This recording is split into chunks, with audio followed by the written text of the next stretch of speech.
Бармысыз ағайындар, есен аман шаршамай шауып шапқылап жүрмісіздер. Енді бүгін қазір бір мәселені айта кетсем, өлімге деген көзқарас. Жалпы арқамандықта өлімге деген көзқарас бұл қалыпты адам өмірінің бір бөлігі деуге болады. Мынау үзілмейтін жіптің бір бөлігі деген. Біз көріп отырған нәрсе, мысалы қазіргі өмірдің көзбен көріп, құлақпен естіп, жүрегіміз соғып, денемізбен, бүкіл сезім мүшелерімен сезіп жүргендіктен біз осы күйден шыққымыз келмейді. Осы күйде жүре берсек дейміз. Мысалы қартаймасақ та дейміз, өзгеріс болмаса дейміз. Яғни үйреніп қалған адам сол үйреншікті халде жүре берсем деп ойлайды. Ал енді өлім жағына келетін болсақ, жалпы мынау әртүрлі философиялық ағымдар десек, болмаса религиялар десек, олар айтып жатады, біреулер мына реинкарнация заңы бойынша адам баласы жер жүзіне қайтып келеді дейді. Біреулер айтады, адам баласы өз ұрпағынан өзі қайта туылады дейді. Біреулер айтады, бұл дүниеге бір рет келген соң қайтып келу жоқ дейді. Қалай дегенде осы өлім және өлімнен кейінгі жағдай деген мәселе бойынша жалпы бірнеше пікір, көзқарас, ұстаным, сондай нәрселер бар екені рас. Ал енді арқамандық бойынша бұл өлім деген нәрсе кәдімгі біз мысалы азу түсіміз қалай шыққаны қалыпты нәрсе болса, ұйықтауымызбен ұйқыдан оянуымыз қандай қалыпты нәрсе болса, сол секілді өлім дегенде ол сондайлықта қалыпты нәрсе. Мына баланың еңбектеп, онан кейін тәй басып жүріп, онан кейін жүгіріп ойнап, онан кейін ат жалын тартып мінуі, онан кейін кәсіп істеп жұмыс жасауы, үйленіп отбасылы болып бала шаға асырап тудыруы, ары қарай ел ағасы болуы, одан ары қарай жаңағы ел ағасы болып, ақсақал болып, онан ары қарай дүниеден өтуі, міне бұның бәрі қарап отырсақ, бұның бәрі қалыпты жағдайлар. Қалыпты жағдай болғаны үшін бұл жерде ешкім қорықпайды. Тәй басқан баланың ары қарай жүгіріп кеткенінен ешкім де қорықпайды, қарап отырсаңыздар. Ол қалыпты бір жағдай.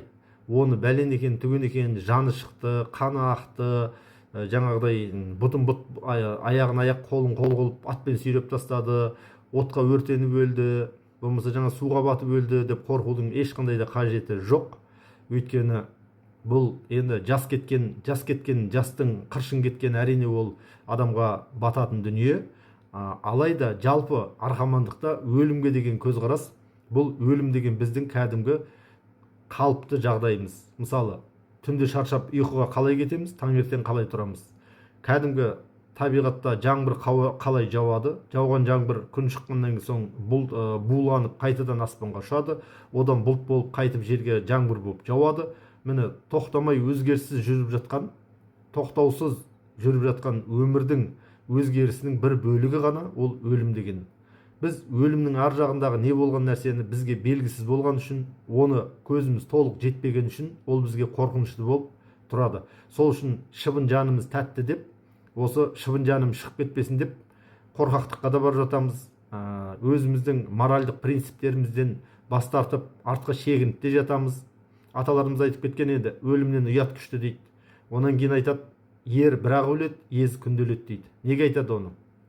Өйткені өлетін сәт келген кезде қасқайып тұрып дүниеден өтіп кеткен адамның ата бабасының әруағы оны мадақпен, мақтаумен, абыроймен күтіп алады.